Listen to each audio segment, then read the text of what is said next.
Last night's episode, House of the Dragon, episode 7, has finally made me say it. Game of Thrones feels officially back. Now, this whole entire show so far has been great, but last night really finally felt like that return to that Game of Thrones feel. You know the feeling that I'm talking about, all of the scheming and planning, the kind of Death Note-esque, the absolute brutality, the plot lines that just smack you out of nowhere that you don't see coming. I gotta say, I'm completely pleasantly surprised that House of the Dragon has been absolutely fantastic so far. And I think finally with episode 7, I'm ready to huff that copium and become a true believer that this show is not gonna tank. How's it going, guys? Welcome back to Fraud on the Telly. In today's episode, we're breaking down everything that happened in episode 7 of House of the Dragon. An episode in which we get some prophecy. The strange cat's paw dagger appears once again, as well. Our boy Aemond claims a dragon. As always, if you enjoyed the video, learned something new, make sure you like, comment,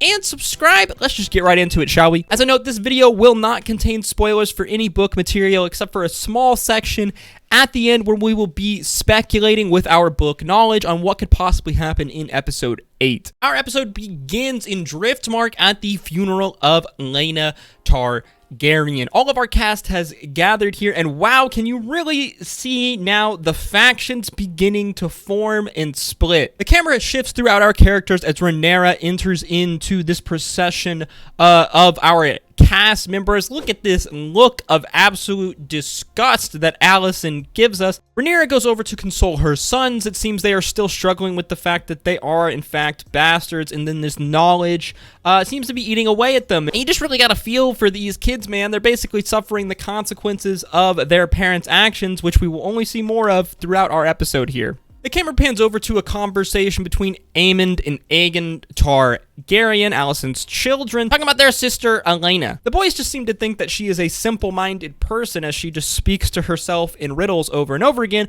but if you haven't figured it out by this episode, the show seems to be going towards the direction that Helaena is some kind of green seer or knower of prophecy. If you didn't catch it in the previous episode, she makes a very pointed line about Aemond becoming one-eyed, which obviously we see played out here in a little bit. As the boys speak, Helaena is repeating something to herself over and over again. Hands turn loom, spool of green, spool of black, dragons of flesh, weaving dragons of thread. Now, while this is a little cryptic, some of it is a little bit obvious, and we can kind of already pick it out right now. The spools of green and black refer to the two Targaryen factions, the greens, led by Alicent Hightower, and the blacks, Rhaenyra's faction, and the obvious conflict that is rapidly approaching about who will sit the Iron Throne when Viserys is gone. Dragons of flesh, weaving dragons of thread. Now, this is a little more cryptic. I would venture to believe that dragons of flesh refers to the Targaryens themselves as people, as they are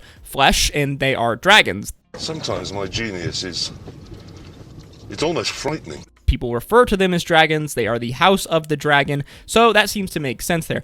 Dragons of Thread is a little bit more complicated. I'm not exactly sure what that means. I've looked around. A bunch of people have a bunch of different theories, possibly threads of history, threads of fate. History and this idea of your name passing onward is a huge, huge theme throughout A Song of Ice and Fire, and definitely something that they are hitting on hard here in House of the Dragon. Let me know your comments down below for your theories on this Helaena prophecy, but our showrunners seem to be teasing super hard here that Rhaenyra Targaryen is some kind of prophecy, some kind of green seer, which, to my knowledge, was mentioned nowhere in Fire and Blood. The funeral disperses. Rhaenyra and Daemon go for a long walk on the beach, where, what do you know it, they end up f***ing. Bet you didn't see this one coming, did you? Meanwhile, little Aemond Targaryen, the boy who was bullied for not having a dragon, wow, the foreshadowing there, has decided he's going to claim for himself the fiercest dragon alive, Vhagar. Now, I've seen a lot of different reception from the fan base on Aemond ultimately claiming Vhagar. Everything we seem to know about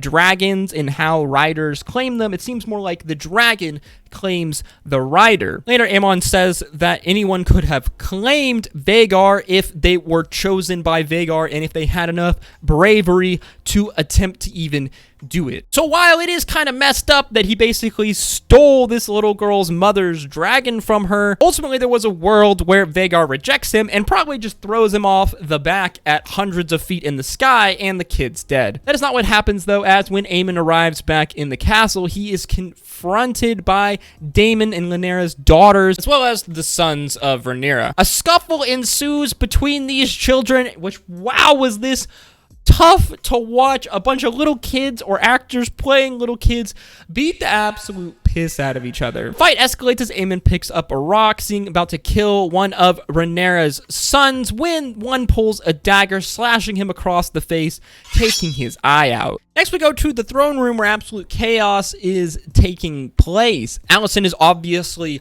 pissed off that her son's eye was just taken by the bastard boy of basically the woman she hates, the woman that she thinks is going to have her and her children killed if she were to come to power. Meanwhile, Rhaenyra is nowhere to be seen. She was out Daemon while all of this happened, while her husband Laenor, who's supposed to be the parent of the children, is also nowhere to be seen. This whole entire scene in the throne room, the fallout of Aemond losing his eye, was probably the best scene of the entire episode, in my opinion. We really see everyone's character flaws and their motivations really just laid bare here. Viserys is still completely blind to the acts of his daughter and the bastardship of her sons. Alicent is absolutely snapped and wants revenge for the transgression on her children. Criston Cole has made his allegiances extremely plain that he might be a knight of the Kingsguard, but he is very much Alicent's man. Rhaenyra finally shows up. Not looking too great for you, Rhaenyra, on your mom point scale right now. We get a really awesome line from Aemon that even Otto references. He says, "Do not mourn me, mother. I may have lost an eye,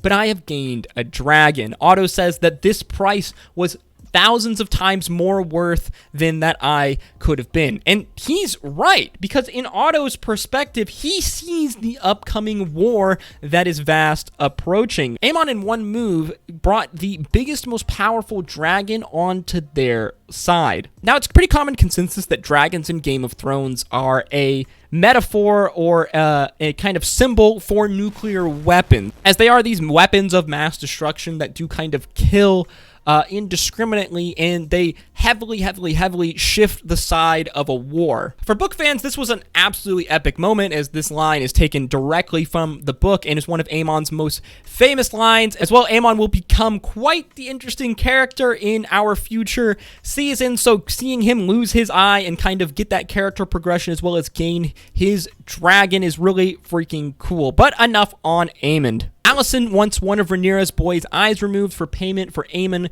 losing his eye. Obviously, Viserys says no. Rhaenyra says no. Alicent orders Criston Cole to do it, but he refuses, finally forcing Alicent to snap as she snags Viserys' dagger, a very special dagger, attempting to attack her former best friend Rhaenyra. As slowly with every episode, as the gulf between her friendship with Rhaenyra has opened and the political intrigue has kind of seeped in, and the influence of her father Otto, until finally she has snapped. This in many ways is the first blow of what will be the dance of the dragons. This is the first blood that will be spilt in the ultimate Targaryen civil war. How fitting then that it is the cat's paw dagger, the dagger that basically kicked off the events in a Game of Thrones, starting the ultimate war of the three kings within a Game of Thrones, when the dagger was used to try to assassinate Bran. The dagger continually making appearance is one of those things that the showrunners added that I think has honestly been really good. The showrunners have done a lot of slight changes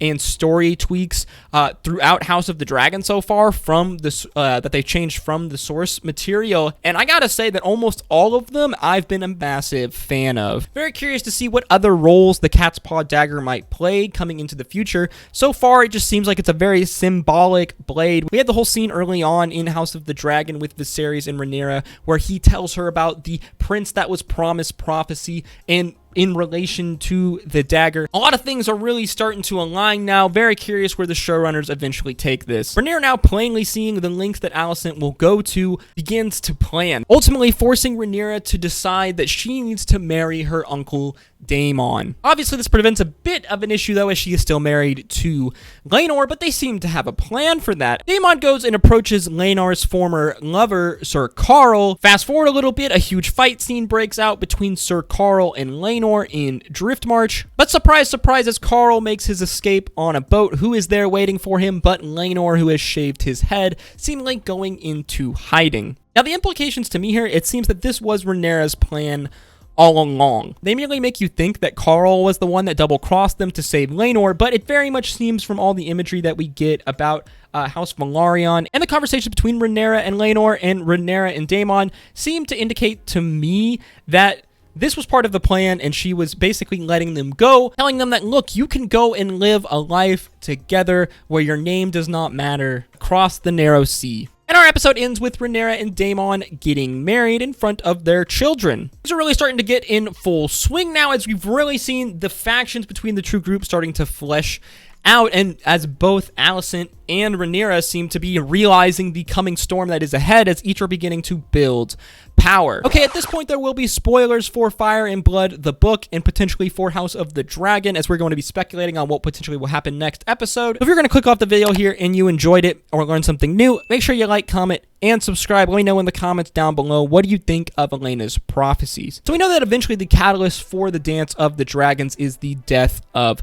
Viserys. He cuts himself greatly on the Iron Throne. This is a theme and kind of story narrative point that makes a ton of appearances throughout Fire and Blood, as we know this happens to Rhaenyra later in the story as well. Already we've seen that the throne itself is basically killing Viserys, as if he had to have his arm amputated from a cut that got infected from the throne all the way back early on in our episodes. It seems like there's going to be a small time skip. I imagine that Rhaenyra and Daemon are going to go to Dragonstone like they do in the books, where they're going to live for the next year or two, as Viserys is super pissed off that Daemon, his brother, just married his daughter. Ultimately, though, Viserys will cut himself again deeply on the Iron Throne. We've already seen he's grown old and sickly. This will leave him bedridden, as Alicent will rise to sit on the throne, becoming the queen regent while the king is in bed, or something along those lines. This will force Rhaenyra's hand, as she cannot stand to see Alicent